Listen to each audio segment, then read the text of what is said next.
Welcome, ladies and gentlemen, to the Soul Seekers podcast, where we believe that hunting has the power to transform lives through primal adventure, as we share our mission of mentorship is conservation. To learn more about everything we do, check out our show on Carbontv or go to soulseekersnation.com. Freedom on, everybody, and stay soulful. This podcast is proud to be brought to you by the Crazy Elk Company. Go to crazyoutcompany.com to pick up yourself a tag wallet, custom kill kit, or one of their e-tag systems to throw in your pack this coming hunting season.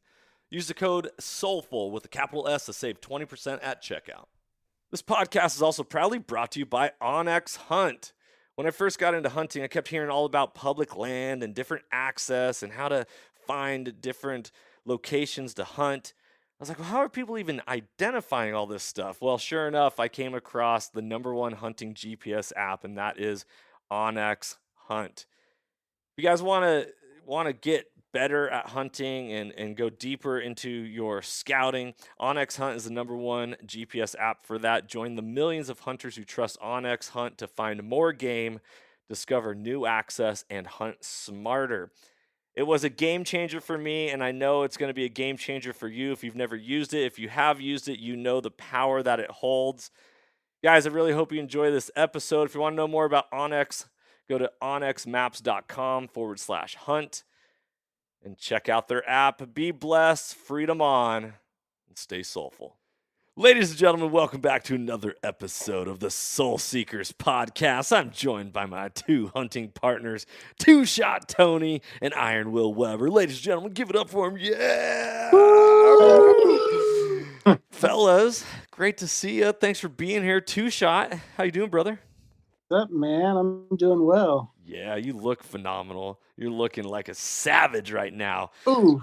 So glad to be recording with you. Iron Will, what's happening, brother? Just vibing, brother. Just vibing. Yeah, life is good.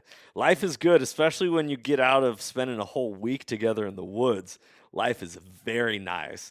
So all you listeners... Or 2 days. Well, yeah, there you go. So we'll 2 days. We're going to talk about that. This episode is diving into the recap of our most recent archery elk hunt in the state of Washington, which turned into a little bit of a different hunt on day one. We're going to talk all about that.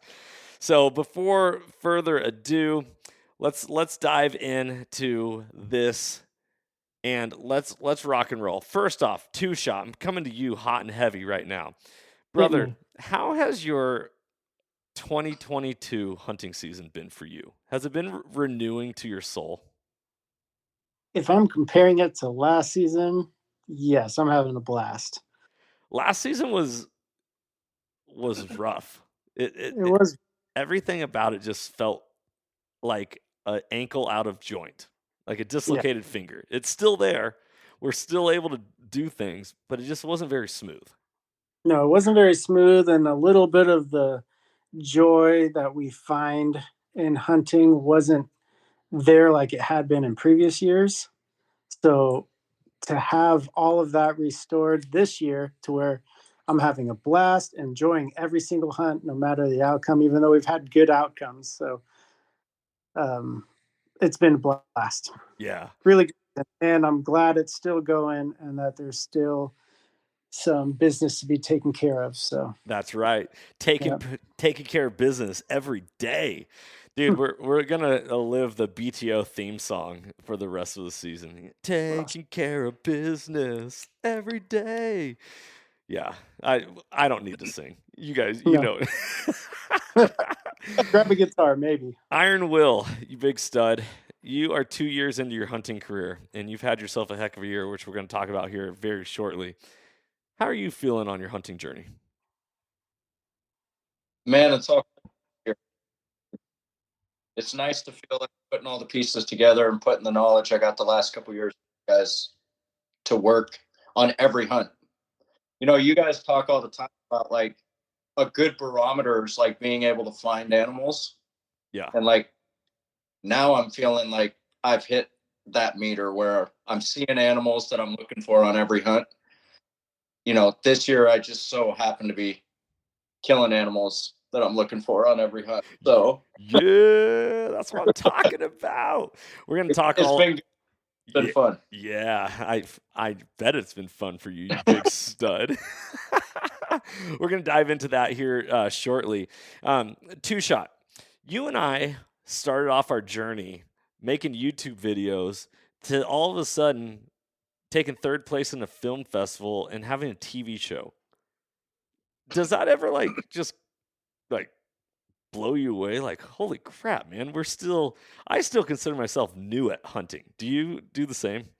Yeah, I do. I think it only really blows me away when you bring stuff like that up and then be like, dude, look what we're doing. And I'm like, oh yeah, that was pretty cool. Otherwise, like, it doesn't really come to my mind very often. I'm just kind of in it and doing it because I enjoyed it. I enjoy doing it. But then when you bring it to the next level and like remind us of where we started to where we are now, I'm like, heck yeah, we're doing cool stuff. Yeah. So you always bring me back to that level, which is a good thing. Dude, bringing you back. Well, I think this is one of the things that I want to start incorporating into our episodes of Soul Seekers is a lot of people, when they see that you have a TV show, especially like a hunting TV show, they assume that you've been hunting forever or that you are really good or whatever. We're just dudes who love to document our hunts and believe that we make pretty good content at the same time. And so it's like, oh, well, you can edit. I have the ability to do voiceover from doing podcasts and all that stuff. Let's go see what happens. And it's turned out to be phenomenal. And a lot of times I really ponder this quite often is, do I feel like hunting has become a job because we're filming and we're making sure we're getting pictures and all this stuff? And I would say at times, yes. But the minute that I get away from the hunt and I get to look back at all the epic things that were documented, I'm like, oh, dude, that is so sweet.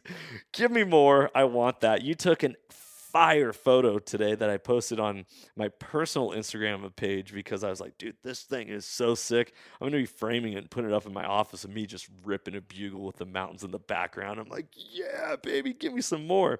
Showed my wife. She's like, oh, that needs to be framed. Look at that hottie. Dude. But that's the type of stuff is like, yeah, in the moment. And I think this speaks highly for hunting and maybe even life in general is a lot of times like parenting, for example. Oh, dude, you guys are both parents.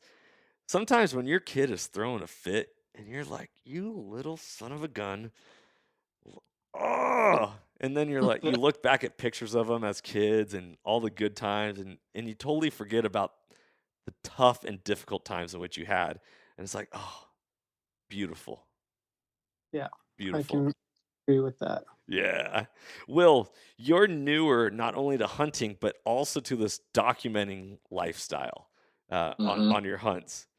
Has that added to your learning process? Has it detracted from it? Has it enhanced like your excitement for wanting to dive more into getting as much knowledge as possible? What would you say? I think at least being new to it, it made me in a way more excited to be afield with you guys. You know, my wife's huge into pictures. Like every opportunity she can, she's like, let's get photos on this day. No, do this, take it again, take it again. And I'm always resistant at first, but when you look back, the photos are phenomenal and you want to have those. Hunting's totally changed my life, and to be able to relive those hunts through the documentation that we do is like, dude, I love looking through the photos, our episodes, the videos, being able to go back and watch all that stuff is just, and then be able to actually come home and share some of actually what went on with my family instead of just being like, we're just gone in the woods for 4 or 5 days and no service and all hell breaks loose, right? It's to be able to show some of that's cool. And then learning the camera it's been nice to learn a new skill. I love learning new stuff and making it's part of the journey of this whole thing. My thing's been be vulnerable, try new things, make yourself uncomfortable. Like, and that's what it's been. So it's been fun. Beautiful. One of the things which you brought up is this idea of how many days we are away from our families. And traditionally, up until this last hunt, we've been weekend warriors on our hunting career. It'd be like, all right, Tony, do you want to take a Friday off of work or do you want to take a Monday off of work? Because chances of taking both off are kind of out of the picture.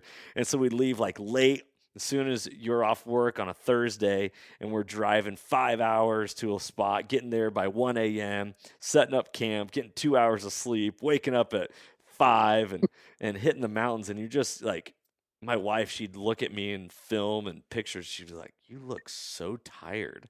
And I'm like, I am. And I'm getting it done is the only way I know how and with limited time. I mean, to be able to complete and connect with as much content as we have delivered over the last 2 years and being mostly on 3-day hunts is what more, I would almost say like 2.5-day hunts. You get 2 full days, and then that third day, you're like, okay, I can hunt until about noon, but then we got to pack up and head home. I truly blessed to even have this opportunity to be talking about this is honoring. All right, so first off, let's get into this hunt. I moved to Texas. For all you listeners who did not know that, I moved to the state of Texas this summer, and I am living down south and learning a new way of life and new way of hunting. Mentorship as conservation does not just extend for Western hunting, it extends for all types of hunting, from predator to hog hunting to whitetail to tree stand to blind hunting to Western big game, all that. There's so much to learn, so much to know. And we're going to have some awesome guests coming up to specifically talk about the mentorship aspect. I actually met a buddy who I went on my very first hog hunt here in Texas. The dude is a wizard at finding landowner content and phone numbers. And he was like, hey, man, you drive down the road, you see deer or turkeys or whatever, you drop me a waypoint on Onyx, and I'll get their contact and we'll get access. I'm like, sweet. So we're going to get that coming up here in the next couple weeks. But I flew in from the state of Texas. I was the first time flying with any sort of weaponry. So flew from state of Texas, brought my bow up, landed in Seattle, 2-shot, you picked me up. Will, you already were up at camp setting it up, and you were hearing bugles left and right. Will, what was it like setting up a tent in a place you've never, ever been and hearing the woods just light up? Oh, it's wild, man. I said last year when I was hunting that something I really wanted to do was hear an elk bugle in the wild, like for real, hear it. I didn't even need to see it. I just wanted to hear it. I knew I could only be on this hunt for a couple days, so I wanted to do my part and get up there early, get a camp spot set up for us. That canvas tent is a beast to set up solo, but we got it dialed in because I knew you guys were rolling in super late. I mean, you had a whole week to hunt, but it really wasn't anything out of the ordinary for our weekend warrior stuff. Rolling in at 2:30 a.m., 3 hours of sleep, get up, get ready, get back out there. But yeah, I got up, I got turned around at a gate. So my plan was actually to hunt that evening and have like 2 hours of daylight to hunt. That got foiled. So I just got camp set up, and yeah, as soon as it got dark, it was like a switch flipped and the woods came alive, dude. The elk were screaming all night. Like, I knew you guys were coming in too at some point. So I was just like nuzzled in my sleeping bag, just listening to elk screaming all over the place, waiting for the truck engine to roll up. And yeah, it was a cool experience, man. It was neat being out there solo. I believe it. I'll tell you this. You experienced something that Tony and I didn't get to experience.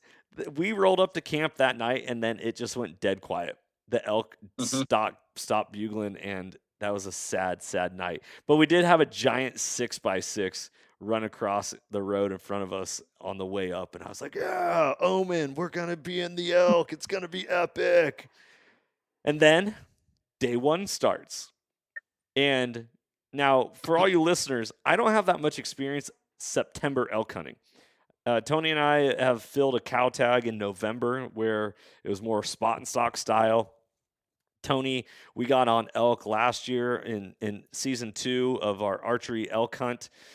Tony misses on a 4x4 bull But that was spot and stock again. We ran into them. It wasn't like they were bugling. It wasn't this bugle fest and what you imagine or have this grandeur idea of like, oh, dude, elk hunting. I'm gonna just be in a bugle fest and we're gonna rip it, and so our elk experience has really been limited to more spot and stock style.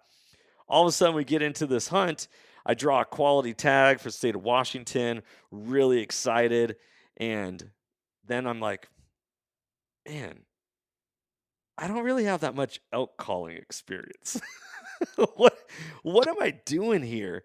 And I unfortunately think that really played a role into this hunt, not only because of the way we communicate with elk, but also like I would do things differently. And I think that's one of the mystiques that surrounds elk hunting is people are like, okay, what do I need to learn next? Because it's time to actually figure this out, because I'm not letting what happened this last time in the woods happen again, which I am all about. So we start off day one. We get into a bugle fest. Tony, you think that one of the two bugles that we heard, the closest of the two, was a hunter? Yes. To this day, still do. We were bugling, and we were hearing multiple bugles that morning. So we're playing the wind. We're bugling back when we hear it, kind of like a challenge bugle. Again, we don't really know what we're doing. We've just heard different tips and tactics, right? So it's like, here, bugle right back, try and match it, or try and bugle on top of it. But we still need to be able to locate where it's at. So it's like we listen, okay, we bugle, close the distance, and then try and repeat. So that was kind of like what we were doing. And we get close to where this bugle is pretty loud. And we get a shooting lane and we're tucked behind some trees. And then we're hearing it from a tree line where it's like, yep, it's in there. It just needs to step out. And it stays there. And this is why I think it was a human. Couple of reasons. I heard what sounded like water bottles or some type of clinging that a hunter would make. It was an odd sound to hear out of the woods. That is the first thing. My ears maybe were playing tricks on me, but I swear I heard something that was not of any type of animal. And then we bugle, and then they bugle, and then they cow call after they bugle. And then I'm like, okay, this is getting ridiculous here. Those are humans in there. Otherwise, the way that it was bugling, it should have stepped out, or like we're at a standstill. They're waiting for us to come out of the trees. We're waiting for them to come out of the trees, type of a thing. That's why I think it was a human. But the biggest giveaway was the weird sound that sounded like a water bottle clinging together. Yeah. Will, when you first heard those bugles when we were down in that hole, what were you thinking? They, to me, when I first heard them, they didn't sound like they sounded the night before. When I was like, I'm not certain that I could distinguish completely between it being a hunter or being a bull, but the night before, like they were like unbroken sounds. They were just clear as day.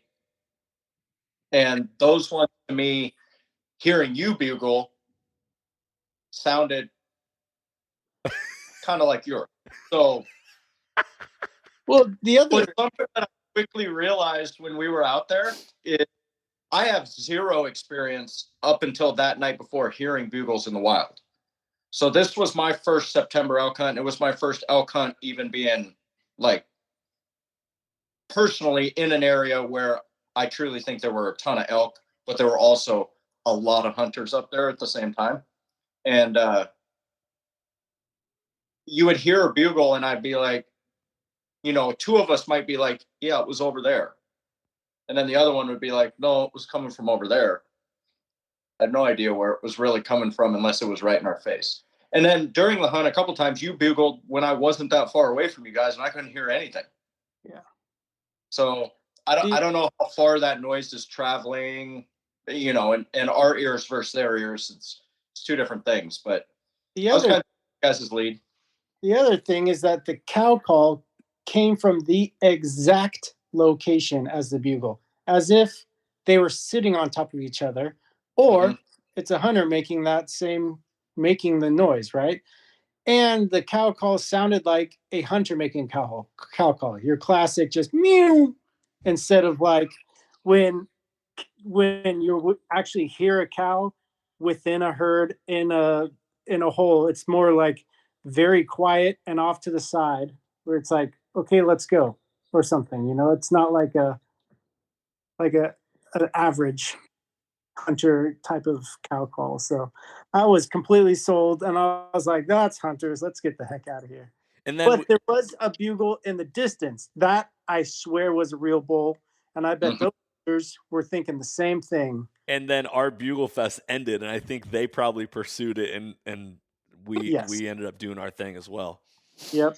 So, okay, so we come out of that. It's morning one. Elk bugled the night before. We saw one on the road. It's just getting started, and we're like, oh, baby, this is going to be epic. And so we end up taking a walk and exploring our area, because usually people say it usually takes like 2 days to start learning an area before you even feel comfortable with how the animals are moving in it and all that. And so we're creeping, making our slow play. And living in the state of Texas, I'm on a time difference. And so we're working our way uphill, and all of a sudden I'm like, guys, I think there's a sleeping bear underneath these trees. And I pull up my glass. I swear it looked exactly like a bear. Tony, did it not look like a bear sleeping? This, from my area, or from my perspective, Johnny just points and then knocks an arrow. And I was like, no way. But the way he looks, as though it's like there's a grouse, right? He was not super excited, but he's like, dude. And I'm like, oh, you're going to kill something. And then he starts working his way towards me, and he goes, I think I see a bear sleeping. And I go, shut up. Like, this just got real. It was totally at that point in the hunt. I've seen that look in Johnny's eyes. It's like, I'm about to smoke a grouse. 100% we thought the same thing. And then when he turned around, shh, there's a bear. And I'm like, the wind's perfectly in our face. And Johnny's just like, I'm gonna get like 10 yards from this thing and smoke it, dude. And I was like, dude, so the wind was in my face. I've always wanted to shoot a bear with my bow and arrow. I'm like, dude, this is the hunt. I'm going to stalk in. I even talked with Corey Daniels on one of the episodes earlier this summer where he was like, dude, you're going to shoot a bear on your elk hunt. And I'm like, yes, manifest it. Let's go. And I swear this looked like a bear so much that even at 35 yards that I got that close to it, I still couldn't tell that it wasn't a bear. Yeah, we this thing all the way to 30 yards until Johnny's like, dude, look in your binos. And I pull it up, and I was like, bro, that's a stump. We just talked the stump for like a half hour. No, it wasn't that long. It was probably only 15 minutes. It was epic. But, epic. We practiced our stalk, and I think that really paid off huge, because what happened next is that whole time difference. And I was like, dude, guys, I know it's only 11:30, but I'm starving. It's 1:30 my time. I'm ready to eat. We sit down. We just have a great time, dink around, eat some food. And before long, it's like, all right, we should probably get hunting. Will and I are facing each other. And Will, we stand up, and you look over my shoulder. What do you see?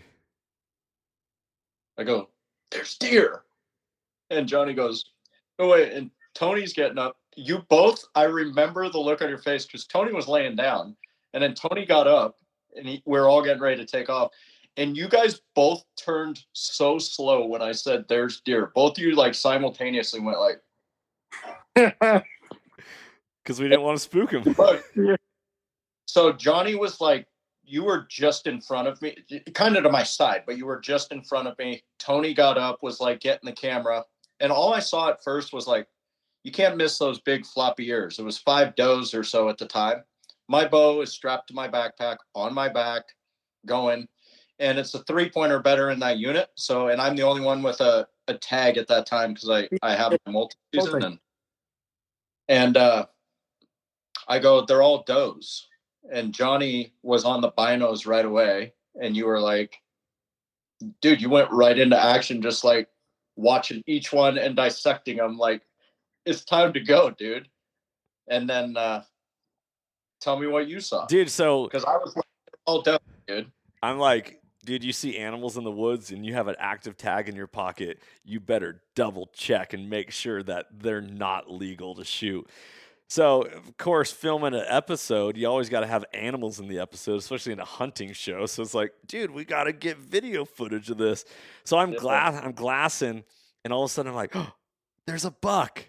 And it was a little like 3 or 4 inch velvet spike buck in with this group of does. And I'm like, that figures, it's a group of does. And we're watching them. All of a sudden, another deer steps out from behind some trees. And from the naked eye, it looked like your young fork-horn mule deer. Not thick-horned, just thinner. You can tell it's a buck, but you can't tell how many points it is. So I glass it, and I see a fork, and I'm like, give me a third point. Bam! Picked up a third point. Its front left tine was split, and it gave us a third point. And I was like, Will, grab your bow. We got a legal deer. It's time to go. And at that point, Will, what were you thinking? Dude, I couldn't unbuckle my backpack quick enough. The wind was right in our face. Like, all 3 of us stalked these deer, like, in a row, which is almost never going to happen with mule deer, especially. Like, and so Johnny's like, get your bow out. So I drop my pack, unhook my bow, get an arrow knocked. And then this is where, like, having quality hunting partners and like a good team, this is what it's meant to be when you got a team together. It's like everybody snapped into whatever action they absolutely had to make this thing go. Tony's got the camera rolling. Johnny's like scanning where they're going, and he goes, dude, let's make a play up by this tree. Wind's in our face. We had a nice little lane to just push up and get behind these trees. The deer were going to feed out right into a perfect shooting lane. And Johnny's like, you want me to range for you? And it was like me in front. Johnny was on my shoulder, like ranging just with me. Tony's right behind us. And we start to put a stock on these deer. And I hadn't seen the buck yet that you saw that had the split. So I was just pushing forward. And then I saw the does feed out. And I saw the little spike feed out. And then you ranged them. And you said to me, I think at the time, 85 yards. Because they were like feeding away from us the same direction that we were trying to stalk. So we were just working in unison. And I go, okay. So then I push forward. I see like a game trail or something. And I'm like, I can push right up onto this little knob right here. We can probably close 15, 20 yards on them. It'll be great. Perfect. And we push forward. You're all following me. And I see the buck now and the does, and I'm waiting for him to separate himself a little bit. So I got my release on, and I'm ready to go draw. And Johnny goes, 85 yards. And you said, put your 60 on it, send it. Like high and send it at that time. But that big buck hadn't stepped out yet. So I was getting ready to draw, and then Johnny goes, big buck. And this big guy, Johnny first, and this big guy just feeds right out from behind these trees, like not far behind this pack of deer. And Johnny was in my ear the whole time, man, just coaching me right through it. And he was like, it's 85 yards. I went full draw. Johnny goes, it's 85 yards. Put your 60 above its back. Send it. That's exactly what I did. Cool and calm. I remember, it's funny, I got to tell a little story. So I remember the 2 times I've shot an animal this year, when I got my fall bear and when I got this buck. Things slowed down so much for me in that time. Even though from the moment we saw the deer to the moment we got up there and I shot was only a couple of minutes, it was all so slow to me. I was remembering conversations that I had with you guys during other hunts. I practiced shot my bow with you, Johnny, and you were giving me pointers when I was first learning, telling me how to use my bubble on my sight as a gauger for different yardages because of spacing from like your 60 or 70 pin and so on and so forth. So it was like, you asked me where I was aiming, and I go, I put my 60 just above its back. I know about where my bubble was, and that was a pretty safe spot. So I literally drew. You told me, send it, shoot or shoot.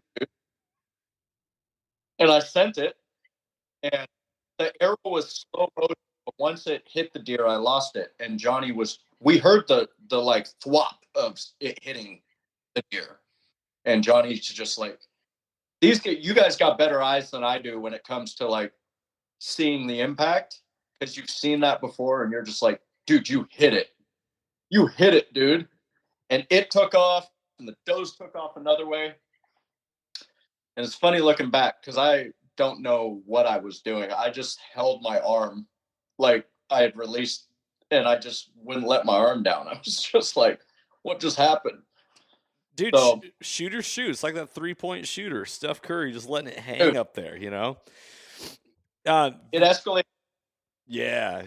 Before you continue on, Will, I want to get some of Tony's take. Tony, you're running the camera, and when I'm like, we got a shooter buck, at what point we're like, oh, hell yeah, let's go, baby. Let's go. And then what is it like watching the hunt through a camera lens? It's not as fun as if you're behind the bow or behind the range. I didn't see any of the bucks until you ranged them and said 85 yards. That's when I think I first saw them, because it was through the camera. I saw the deer because I was like, oh, sweet deer. I'm going to film these does because it's wildlife. And then you saw the buck and was like, let's go hunt. And then I was like, okay, now we're stalking, and now I'm filming Will and whatever's in front of him, but I haven't seen it yet. But I know I will eventually. I just need to kind of like follow. All three of us stalking these deer was probably the craziest thing, because it was dry, it was loud. We were walking slow, but we were kind of like walking like, special ops teams, how they kind of like raid houses. Like, we're just following in a line, trying to like stay close and use the same steps and all that stuff, So that was really cool. I can't believe we pulled that off. I know. And then I finally saw the little buck, and then it was like the big buck came, and then, it was like almost in the same frame. So now I'm like, oh, now we're in business. I just need to make sure I get in focus and make sure I get the shot. But then, I would be like, oh, that's perfect for me. And then Will would move. And it's like, well, now I got to move and got to get a different angle. So then I'm going around Will to the other side of him to try and get the shot. But then I saw the big bucks stop at broadside, and then I could hear you while still focusing through the camera. And I was like, oh, it's going down. So freaking awesome. So he when he sent the arrow, I also saw it. Like, I could watch it. I'm looking through the lens, right? But from what I saw, I was like, oh, he missed. That's how I saw it, and that's how I reacted. I was like, oh, it was left and low. And then Johnny's reaction was, you effing hit it. You effing hit it. And then he realizes, oh, we're filming. And he turns to me and goes, I think I threw an F-bomb in there. You're going to have to edit that out. I don't cuss often, but I felt like I needed to in that moment. And I was like, did he actually hit it? And he was like, yes, dude, he hit it. And I was like, let's go. Like, dude, I was so jacked. A couple things. Number one, you shot that deer and it ran downhill. All the other deer took off and ran away and uphill. A wounded animal is going to be running downhill. So that was my first giveaway, besides the sound that the arrow made. But then I think my very first archery deer died in some brush, just like what yours did, and it made a crashing sound, like a rustling. And so I was like, okay, there's no way that, number one, if you wounded the deer, that it would be this close to us and then run away, because it only ran about 40 yards and piled up. And so I was like, dude, that's got to be a dead deer. Really, really blown away. Also, I will say this, that um, I didn't think we were going to get any closer. 3 people stalking in on mule deer, especially not just one. There's 6 or 7 deer there, and we're stalking in on them. It's like, I don't think we're going to get closer than 85. Take your shot.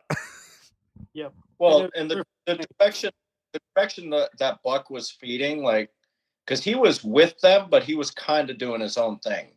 He came out later than them, and the way he was feeding, I mean, there were trees and brush. It was like we were going to have to move quite a bit if he got behind those trees to stay in a good shooting lane. So that's what I was thinking. And that little adjustment I made at the end, Tony was talking about, was because his head was down feeding, and I kind of just lost his horns, like just behind a branch. And I was like, oh, he's feeding. So I just stepped a little bit to make sure I had a full broadside. And then you all acted so quick. And Heck yeah, we did. Well, I'll tell you this. This is advice for all you new hunters out there. The bigger bucks, the bigger elk, the bigger whatever you're chasing always come out last. They're the last to show up because they know that all the first ones get shot. And so they're like, I'm going to bring up the rear, and I'm going to make sure that you guys test the waters before I show myself. That's how they end up living so long. Tony, great job getting the shot on camera. This episode, by the way, which we're talking about here, is going to release in season 3 of Soul Seekers, which will launch next summer, which is going to be season 3 is shaping up to be quite a season, a lot of fun. Will, when we got to the point where we're like, okay, let's go chase your buck, because we didn't wait that long. That crashing sound, when we shoot bear or other animals, like, okay, let's give an hour, maybe 2, like, let's make sure they're dead before we go. We just went right in. What were you thinking? Yeah, well, I mean, the first thing we did was we pushed up to where I shot it, and you're like, let's go see if we could find your arrow or find blood or anything. We weren't really blood tracking, but we were just trying to find something and see where I shot it, see the distance, see where it ran. And then that's when we heard the crashing. And I saw a tree just like going haywire out in front of us. And Tony said to me, he's like, dude, that was the buck. We must have jumped it or something. And it just took off and ran out of there, huh? And I go, no. The whole time it was thrashing, that tree was moving, and then it just stopped. And I was like, the buck is right there. I don't know if it's dead, but that buck is right there. So you told me, knock another arrow, and let's push forward and see if we can find your deer. If it's right there, it's right there, dude. And at this point, we knew it was a big buck. Once we see it, we're hoping for, obviously, it's got the requirements that it needs. It's got a third point and stuff. It had a big rack. And we start to push forward, and Johnny's like, is that blood on that bush up in the distance? It looks kind of like blood. And I was like, no, it was over by these trees is where it ran. And so me and Johnny, Tony's filming, me and you were kind of like sidestepping kind of around these trees so that we can maintain a shooting lane or whatever if the buck jumps up or whatever. And all of a sudden, I just saw a big brown butt, and I'm like, dude, that buck's piled up right there. And then you saw it, and you went nuts. So then it's identification time. Let's go see what it's got. And you were actually to my left, and we were moving to the left to see this thing. So Johnny saw the third point first. He comes around, and he's like, dude, that's a good buck. And then you came around, and you go, third point. Yes, and then it was just absolute celebration from there. I've never walked an animal. Let me just share a caveat real quick, because I don't want anyone to take this in a bad light. Sure. When you see a big buck compared to what you're looking at when you're trying to find a third point, it is a big buck. And so yes, it ended up having way more than 3 points. It ended up being technically a 5x3. But yeah, it was a big buck. You don't get to. And I've never walked up on an animal like that. Yeah. Just like it was like I think Tony said the same thing to me when we were on the bear hunt. He's like, dude, go get your bear. And you're like, dude, go get your buck. Go poke that thing, make sure, and go get your buck, dude. Yeah. The first thing I want to do is go up and touch it, but I'm like, that's not my harvest. I didn't kill this animal. And so I'm excited to touch it. I was like, go touch it, dude, so I can touch it. Like, why are you just looking at it? I want to get my hands on this thing. dude, I wanted to touch it so bad also, and I was like, Will, Yeah. like let's go, man. Like you're just standing there. Oh man. And so I'm like, Will, go get your buck, man. Were you like just so in shock and awe that you're like, I don't know what to do? Or a part of me was like, were you gonna cry? Or what was going through your head, man? You just shot your very first buck, which is a huge monumental moment in a hunter's career, especially when everyone starts off hunting. You know, I have so many conversations with new hunters. They're like, oh, dude, I want to go deer hunting. I want to go deer hunting. I'm like, you know, everyone has this idea like they're going to shoot a buck and they're going to mount it on their wall and all this stuff. But in reality, it's like, dude, go hunt so many different animals. So when you shot your first buck, it's a big deal. It is a big deal. And I think it's just a reflection for me in that time. I think I just jumped to that because, dude, every hunt, so many have to like come together and be a certain way to lead you to ultimately getting to that point. Like stalking a stump bear and then leading to you're being on Texas time and needing food, and then just like the stump bear was the only thing that truly led us over to where we ultimately ended up taking a break, which is where those does were feeding across the meadow. So it's like all that stuff happens. And then when I got into hunting originally, I wasn't even thinking about archery hunting at all. And then the way the bear hunt went, where it was like, had a good kill shot, but took a while to recover the bear and all this, the fact that it just was like, I mean, what was that? 10 minutes total from the moment we saw the deer to the second I was up on that deer and it was dead. It was so fast. Yeah. We didn't even we did a reverse blood trail to try and find your arrow. Which we found. Which you found. Which is awesome. Clean pass through. But it's just, yeah, I think it was just shock of how fast it happened. And I was thinking like, oh, here we go. Like, you take from your experience. My bear hunt was epic, but it was like, now the work sets in and I'm thinking we're going to jump this thing and it's going to take off and we're going to be tracking this thing. And it was just right there. It was all so fast. And it was knowing I only had a day and a half to hunt. I planned on hunting the evening when I got there because I had 3 active tags in my pocket. I think all of us had multiple tags in our pocket because you guys had bear tags and elk tags. I had an elk tag, second bear tag, and a multi-season deer tag.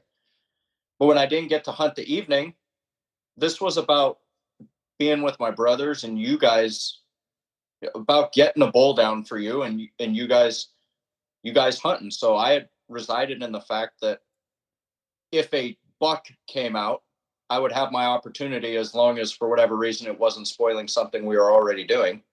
Outside of that, I was there to learn the camera, get some experience, and just be with my brothers in the woods for a day and a half. Like, I was meant to kill that buck. Yeah, it's really interesting. I've been reflecting on this quite a bit, and I wanted to get your thought on this, Tony, as well as yours, Will.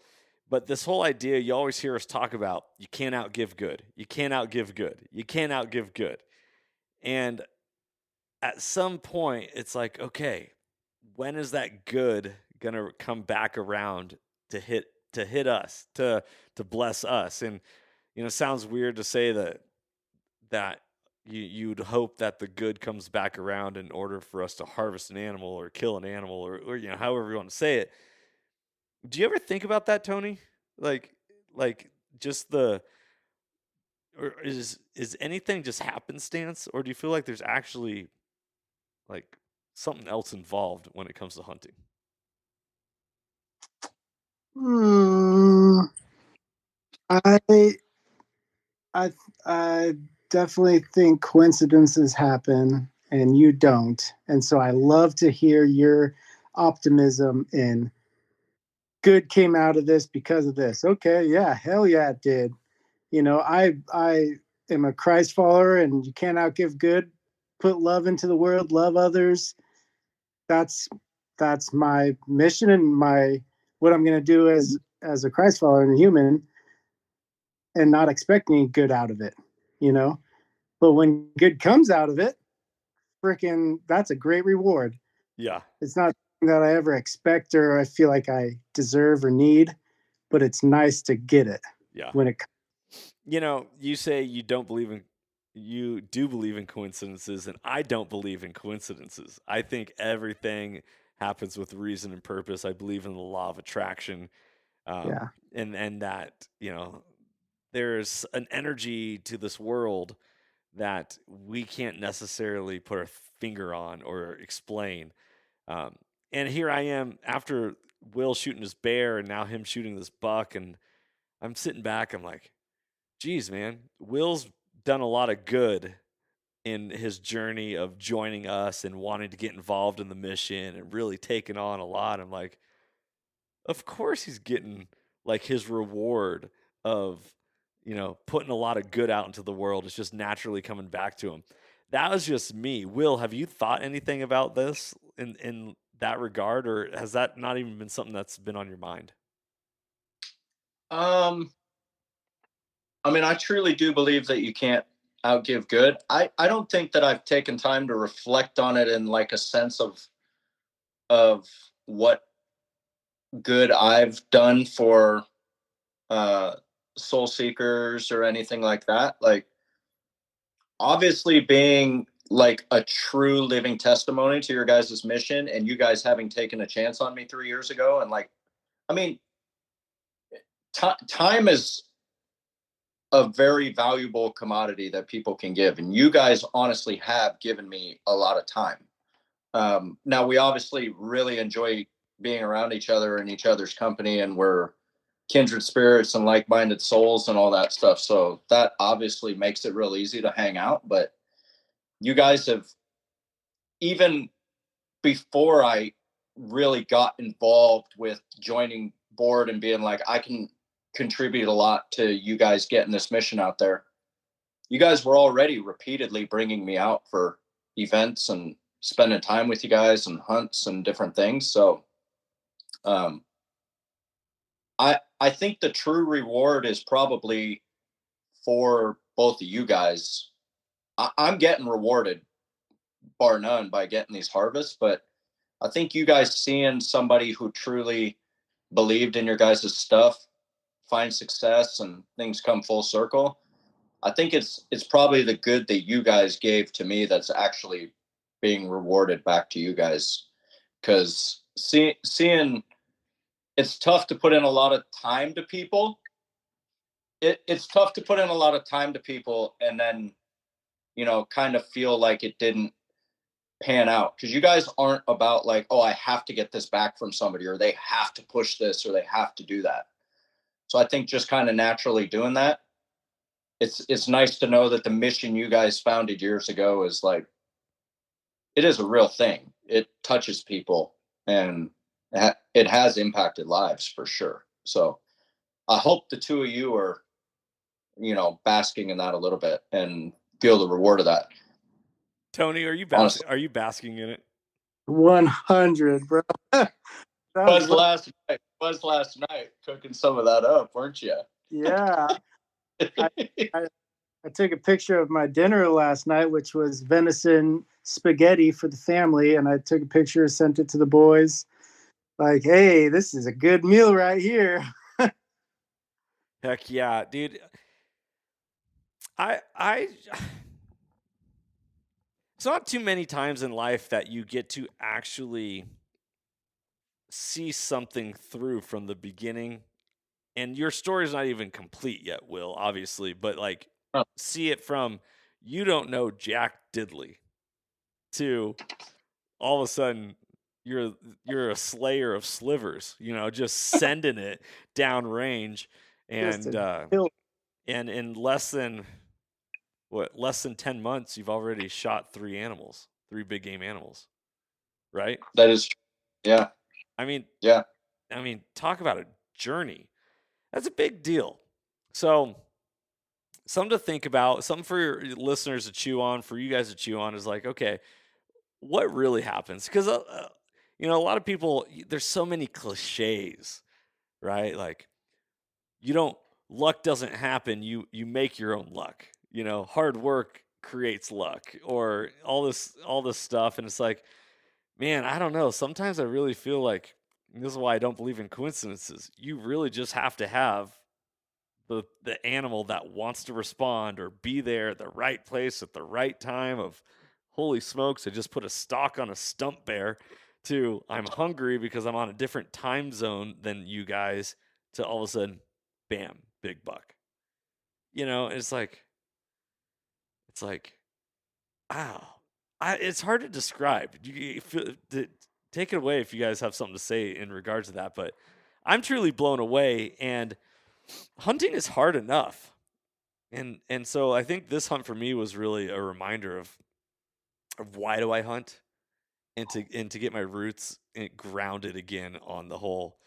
It's not just about the kill, which is a cliche in itself, right? Oh, dude, it's not about the kill. It's not about putting meat in the freezer.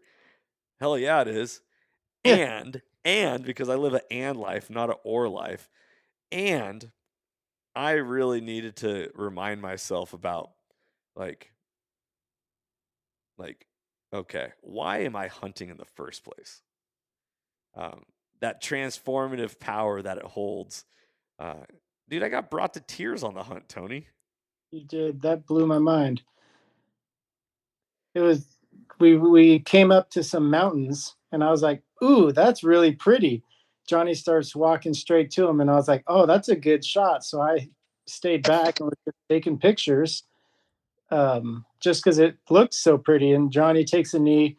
I'm thinking he's down there checking Onyx or seeing what it looks like down there, or about to call, rip a bugle, who knows what. And I take some pictures. I get what I got. Walk up to him, turn to him, and he's almost full on bawling, crying. And I look at him, and I just said, "Do you miss it?" Because I, being that he just moved to Texas, he doesn't get to see the mountains in the Pacific Northwest and where we lived in it our whole life. And so he goes, "Yeah," and just had a moment of just the beauty that we were looking at. And it was pretty special, pretty incredible. Yeah. It was one of those things for listeners, getting into the whole personal side of things. I didn't want to leave the state of Washington necessarily. Um, Yeah. so that was a choice in which happened, for other reasons. And so when I got back into the mountains and I saw them, I was just like, doggone it, I really miss this place, and just Mhm. started bawling. The other thing that really reminded me of is, I made an Instagram post probably a couple months ago where I was like, hunting isn't fun if you're not having any. And this was a hunt for me that reminded me, like, dude, I've flown 2,000 miles to get up here to chase elk in the woods. Yes. But I've flown 2,000 miles to be with my buddies, to be with my bros. And regardless of the outcome, I need to also cherish this moment of where I am right now at this time. And that was a huge, I wouldn't call it a gut punch for me, because I know that.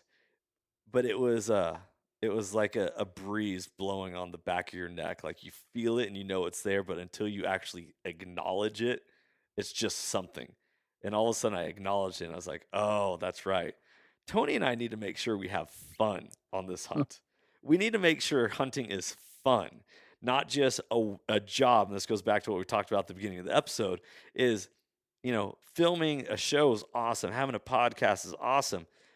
But if it's work and you're not enjoying your time with your hunting partners and what you're doing, it's like, then what's the point, right? And so that was a huge moment for me and a turning point in the hunt where I was like, okay, we're gonna have some fun. And we had a blast.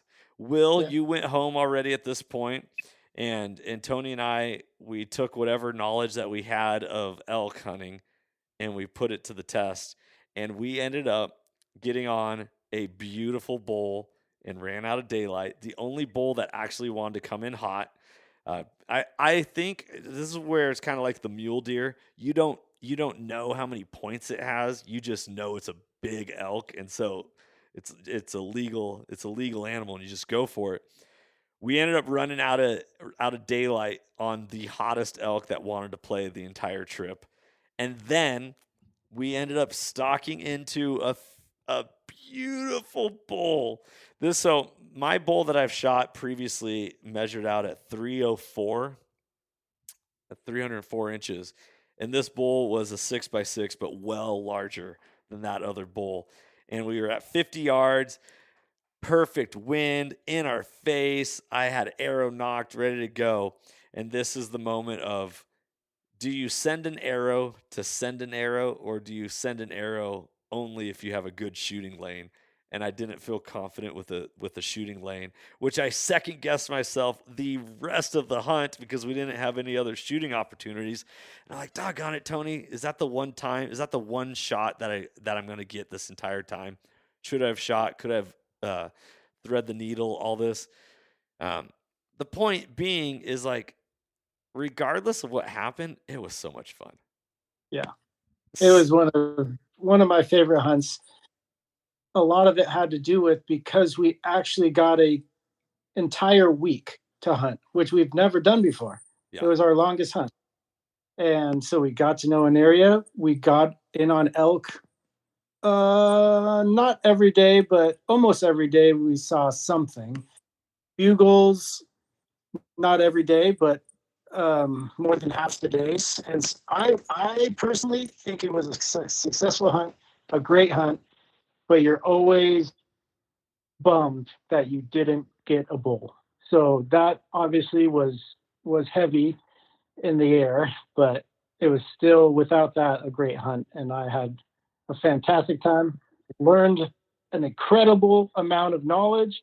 And just to get that close to a big bull like that, I was shaking, just absolutely shaking behind the camera. And then I look over like, oh, I wonder how Johnny's doing. And the end of his arrow shaking. I was like, oh yeah, we're having fun. This is nuts. So it was incredible experiences to witness Will take his first buck. I mean, what an amazing hunt. Yeah, truly, truly, a renewing of the soul is what I felt like Yeah. that hunt was. Tony, do you want to tell the story about what happened after the sun went down on the last day of our legal tag? Yeah, I can do that. So we get skunked on the second to last day, and towards the end of the hunt, we feel the time pressure, and so when we don't see anything or get on anything, we feel bummed. So we get back to camp and we're having a game plan for the last full day of the hunt, and it's like, all right, here's what we're going to do. It's going to be awesome. We got to wake up earlier than we ever have on this hunt because we're going to get to a location that's further than we've gone before the sun comes up. So I get all of my stuff ready. Coffee. I got the coffee in the mugs already. So all we need to do is boil water in the morning, have all lunch packed, everything. Wake up at 4:30, and I already got water in the jet boil. So I just had to get out of my bed, turn on the jet boil, get it cranking. And I just don't think I was fully awake because so this is the morning of the last day. And I pick up the jet boil to pour the boiling water into the coffee mugs, and I drop the jet boil directly on my foot. And the freshly boiled water goes everywhere, straight to my foot. I step on it. I run straight to Johnny's side of the tent, rip off my socks, run outside to try and get my feet buried in like cold dirt. and I'm just in so much pain. And Johnny is freaking out, like, dude, what? And I'm like, ah! I completely just burnt the crap out of my foot. So I sit there to just try to manage my pain, and I couldn't stop blowing on my foot. And I can't just pour water on my foot because we don't have that much drinking water. So I can't just waste our drinking water. So I'm blowing on it, and I'm like, dude, Johnny, sorry, man. You're gonna have to do this morning hunt by yourself. I cannot even walk right now. Dude, I'll tell you this, and I'm not one for hunting by myself. Number one, I challenge my courage every single time. I don't know if it's I have a fear of the dark or I have a fear of the woods or I have a fear of something. And I wasn't going to let that fear conquer me because I always talk about, well, what do you want? You always get what you want. And it's all a matter of how bad you want it. And I was like, well, how bad do I want an elk? Do I want an elk bad enough to let my fear conquer me and not go hunting? And just use Tony as an excuse of like, oh, well, I guess we didn't fill our tag. The elk aren't talking, yada, yada. I was like, no, time to suck it up. Tony, being a great hunting partner, encouraged me. And so I went afield and ended up not really getting on a whole lot. On my way back to the truck about midday, I'm like, screw it, man. What is there to lose anymore? And I just rip a bugle. And I mean, it was awesome. Probably the best bugle I've ever let out. I'm just No one kidding. was there to No one was there to hear. So, but I'll tell you who was there to hear was another bull elk, which ended up only being a couple 100 yards away from me. And he cut me off in the middle of my bugle. I'm just like, and he goes, it just fires off. And I'm like, oh, no way. This is how it's going to go down. I'm hunting solo. I got no caller. It's just me and the elk. We're not filming. Like, this is how it's going to play. And so I make my move and I do what I can.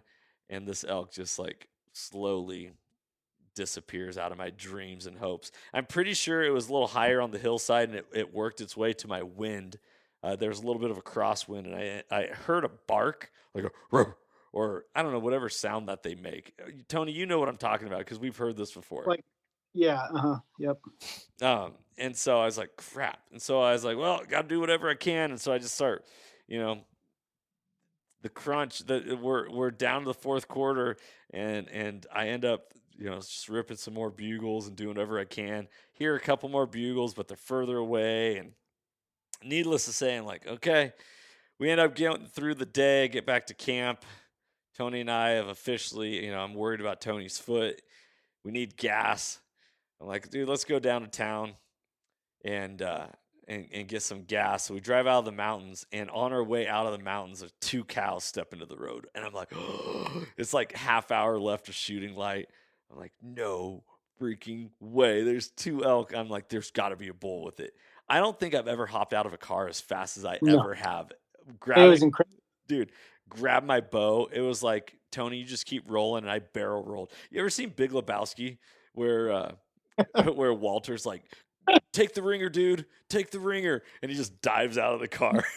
Oh, yeah. I felt like Walter on the Big Lebowski right there. So I dive out, and I'm like, yes. Well, once again, just like the other cows that we experienced on our hunt, they did not have bulls with them. And so I was like, all right, well, that's it. So we head into town, we get gas, we come back up, it's dark, and I'm like, dude, Tony, pull over. We're going to bugle right here, right now. And it's pitch black. And hunting season's over, so it's like, let's just hear what's out there, just because we missed the sound already. And out the window of the truck, I'm pretty sure, was the truck still running at that point? No, we turned it off, but my lights were on. But your lights were on, and I just rip a bugle. What happened, Tony? We get cut off by a bugle that sounded 100 yards from the truck. So we look at each other like, are you serious? This random spot we stopped, and there's literally a bull right there. He rips another one. It rips back and it chucks it has the chuckles going, and it's just like, oh my gosh. He rips another one. It's like now it's like 50 yards, and we're like, are you kidding me? And then without even prompt, it rips another one, and it's like 20 yards, but we can't see nothing. There's a bush right there. Johnny has his head out of the wind listening. And on that last bugle that we heard, he like throws himself in the truck and looks at me like, dude, he thought that elk was about to charge us and just start sparring with my truck. Like, that's how close that bugle. And we were like, are you kidding me? Dude, after hearing all the bugles throughout the entire week, the last one he let out sounded like it was 10 yards from the truck. Yes, Like easy. Like I felt like you guys remember the movie Jurassic Park, their very first Jurassic Park, where the fat guy Newman is standing there and the Dilophosaurus all of a sudden goes, ah! Yeah. I felt like that elk was going to pop out from that bush and just be like, ah! In our truck. Yeah. I actually got scared. We ended up getting out of it went quiet. It obviously found out what was going on and that there was no elk up there and it was a truck because it got close enough. We got out with flashlights just to see what it looks like. And behind this bush that was blocking us was just this beautiful meadow, flat. Oh my gosh, it was literally standing right there. And if this bull would have shown up a half hour earlier, 45 minutes earlier, it would be a dead elk. 100%. Yeah. Unreal. And this just played into that whole, like, sometimes it's better to be lucky than good. Yep. That's right. Like, I had no idea. I'm like, I'm just ripping a bugle. We weren't looking at the map. I was like, Tony, pull over right now. What was the running joke for the longest time? We were coming up with an acronym or something like Road Hunter Association of America or something. Yeah. Your track record of driving in wee hours of the morning or random roads at random times, and like, I wasn't surprised when you got to camp and Tony goes, guess what we saw tonight? An elk? Big bull, dude, like right in the road. And I'm like, every time you guys were driving in, it's like, guess what we saw? It's like, no way. Oh, yeah. Oh, yeah. Yeah, NRHAA. NRHAA, the National Road Hunters of America Association. Yeah. I'm gonna have to create some stickers for that, pass them out. Yeah. Man, epic hunt, great time being with you guys. Congratulations, Will, on your first buck. All you listeners who want to get plugged in with us and get dialed in, December 10th. This is the first like major announcement publicly. December 10th in Mukilteo, Washington, we're going to be having another community event focusing on mentorship as conservation. We're going to have food, beverages, giveaways. We're going to have multiple vendors. I believe Initial Scent Backpacks is going to be there, Truck Vault, different conservation organizations, and it's going to be a great time to get plugged in, build community, build relationships, and make connections, baby, because you never know what's going to happen when you pick up the phone and shoot somebody a message. Ain't that right, Will? That's right, buddy. That's never right. know. That's happened with one call. That's right. That's right. Two Shot. How's those feet? They're healing now. Work boots are not a friend, but they got to go on during the week. So work boots are not as comfortable as hunting boots. They are not. I definitely tell you that. Oh, I love it. All right, guys. So this episode of Soul Seekers that we talked about won't air until summer of 2023 in season 3 of Soul Seekers. You're not going to want to miss it. It is epic. You're going to love it. I loved it. Will, I know you loved it. Tony, you look like you loved it. And guys, thank you so much for tuning into this episode. Thank you for listening to this podcast. If you liked it, please share, subscribe, leave us a rating. We're going to be also, if you have any mentorship stories, we're going to be doing a mentorship series talking about the successes of people mentoring other hunters, and it's not just success of like, hey, we killed an animal. It's like, talk about the success of going through the process of mentoring somebody else. That's going to be coming up this fall. Share this podcast. Like, share, subscribe. Go check us out on Carbontv.com. You can now listen to the podcast there as well as watch the show. Be blessed, everybody. From Two Shot, Iron Will, J-Mac, freedom on, and stay soulful. If you enjoyed today's podcast and want to support the show, you can always like, share, subscribe, and leave a rating as it helps us share our mission of mentorship is conservation. Thank you so much for tuning in and being a part of Soul Seekers Nation as we transform lives through primal adventure. If you want to get more connected with the podcast, check out the Soul Seekers Nation Facebook group, as I look forward to connecting with you on the next episode. So stay tuned and stay soulful.